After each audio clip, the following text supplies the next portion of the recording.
वंदे मातरम मित्रों, सुप्रभातम। महेश बैरागी आपका हार्दिक स्वागत करता हूं ब्रह्मनाथ के तहत लाइव वर्स डिवाइन। सनातन धर्म एक सिस्टम है जो हर एक डायमेंशंस को कवर करता है, और जीवन का डायमेंशंस हो, जो भी लाइफ और बियॉन्ड लाइफ जो कुछ भी है, सबके लिए देयर इज अ सिस्टम। हम उस हाइट पर हों तब उस चीज को हम समझ पाएंगे। उसकी हाइट में तो अनंतता है, ना आदि है ना अंत है, दोनों दिशाओं में वो व्यापक है। एक वाइडली यूज टर्म है कि हम पत्थर की पूजा करते हैं, पेड़ की पूजा करते हैं, नदी की पूजा करते हैं, पृथ्वी की पूजा करते हैं, वृक्षों की पूजा करते हैं। ये सब पूजा करने का क्या महत्व है? हम क्यों एक पर्टिकुलर एलिमेंट को यूज करते हैं?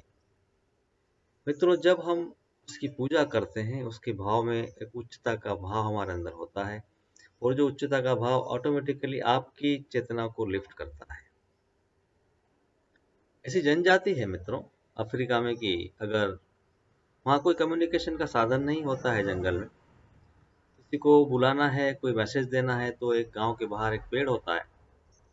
उस पेड़ के पास वो जाके उस पेड़ को कहते हैं कि इस पर्टिकुलर व्यक्ति को ये मैसेज देना है। रिपीटेडली एक दो बार तीन बार दे बोलते हैं, और that person will receive that message, और वो आ जाता है। ये उनका एक सिस्टम है। एक पेड़ को माध्यम बनाया उन्होंने, वहाँ कोई डिवाइस नहीं है। पेड़ को कहते हैं कि इस पर्टिकुलर व्यक्ति को यहाँ आवश्यकता है, उसको आना चाहिए, and somehow the person will be getting the message. उसको मैसेज मिल जाएगा, उसको आइडिया आएगा, विचार आएगा, कुछ लगेगा कि मुझे वहाँ जाना है। एक पेड़ के अंदर ये चेतना हो सकती है, और जो कि आदि मानव लोग हैं, वो they are not so called evolve like we. हम तो बहुत ज्यादा इवॉल्व हो चुके हैं, और देखो हमारी अवस्था। सामने व्यक्ति बोलता है तो भी हमको समझ में नहीं आता, हम नहीं समझना चाहते।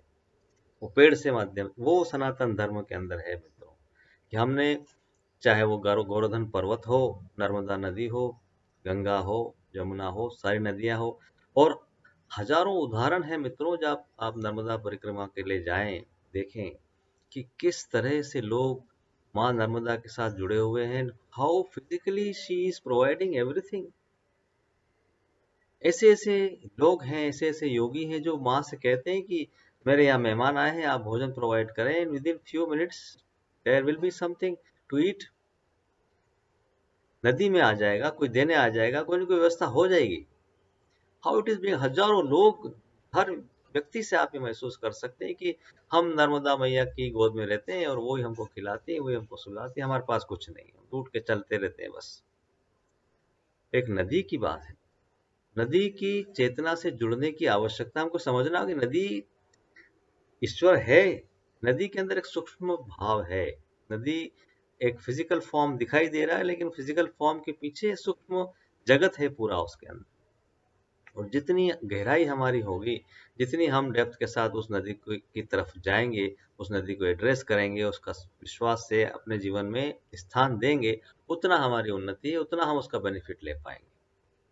वैसे ही व्यक्तियों के साथ भी है कि हम उनकी निगेटिविटी की तरह तो बहुत जल्दी से जान लेते हैं, उनकी अच्छाइयों को, उनकी डेप्थ को, उनकी गहराइयों को समझने का प्रयास नहीं करते, क्योंकि वो हमारे अनुरूप नहीं चलते। हम नदी की दिशा नहीं बदल सकते, हम नदी का जो प्रोसेस है उसको नहीं बदल सकते। बाढ़ आ रही थी, you have to keep away yourself. बहना है बाढ़ में, लेकिन नदी वही है। तो जो व्यक्ति है उसके अंदर जो अच्छाइयाँ है, उसके अंदर जो कुछ डिवाइन क्वालिटीज हैं, उसको समझ के, उसकी गहराई को पकड़ के उसको आगे ले जाना, और आप उसके साथ चलो, वहां से वो भी ग्रो करेगा, हम भी ग्रो करेंगे। ये सनातन धर्म का जो पीछे कॉन्सेप्ट है मित्रों, हर एक व्यक्ति की सूक्ष्मता में, हर एक व्यक्ति, आप जितने योगी ऋषि, जितने लोग हुए, कोई बहुत क्रोधी है, कोई बहुत शांत है, कोई बहुत अलग अलग व्यवहार, लेकिन वह ऋषि है, योगी है। उनके नेचर को एक तरफ रख दिया जाता है। दुर्वासा नाम से लोग घबराते हैं, लेकिन उनके अंदर है क्वालिटी, उनकी दिव्यता कम नहीं होती। हम जब ये देखते हैं, ये महसूस करने लगते हैं, इस व्यक्ति की कुछ अवगुणों को अलग रख दें, जो गुण है, भाव है, उनसे हम क्या क्या बेनिफिट ले सकते हैं और कैसे हम हार्मोनी पैदा कर सकते हैं हमारे जीवन में भी, हमारे आसपास भी और हमारे समाज में, देश में। कमियां तो हम ढूंढने चले हजारों मिलेंगी, अच्छाइयाँ क्या हैं और अच्छाइयों की सूक्ष्मता से हम जुड़ें। ये कॉन्सेप्ट, ये लेसन्स हमारे सनातन धर्म देता है कि आप चाहे पहाड़ से जुड़ें, पत्थर से जुड़ें, नदी से जुड़ें, उसकी सूक्ष्मता से जुड़ें, उसकी पॉजिटिविटी से जुड़ें, तब आप उसका रियल उपयोग कर पाएंगे, जीवन में उससे उत्थान कर पाएंगे और उसकी चेतना इतनी है कि ब्रह्मांड में आप सर्वोत्तम शक्ति बन सकते हैं, उस एक पत्थर से, एक नदी से, एक व्यक्ति से, एक पेड़ से। तो ये समझने और इम्प्लीमेंट करने की आवश्यकता है मित्रों। सूक्ष्मता, उसकी जो सटल प्रेजेंस है, उसको पकड़ना, समझना, सबसे पहले हमारे अंदर जो सूक्ष्मता है उसको समझना, तभी वो हार्मोनी डेवलप हो सकती है, तभी वो एक कॉन्सेप्ट डेवलप होगा, एक लिंक और ब्रिज डेवलप होगा, जिससे आप कम्युनिकेट कर पाएंगे और दोनों आपस में परस्पर देवो भव का भाव जागृत होगा। जितनी हमारी डेप्थ होगी, जितनी हमारी हाइट होगी, जितनी हमारा पेशेंस होगा, उतना ही हम उसको आगे बढ़ सकते हैं, प्रोग्रेस कर सकते हैं, क्योंकि वो तो एकमात्र चैनल है। मित्रों, ये भाव हमारे जीवन में आए, इन्हीं शब्दों के साथ आगे फिर डिस्कशन होगा। वंदे मातरम।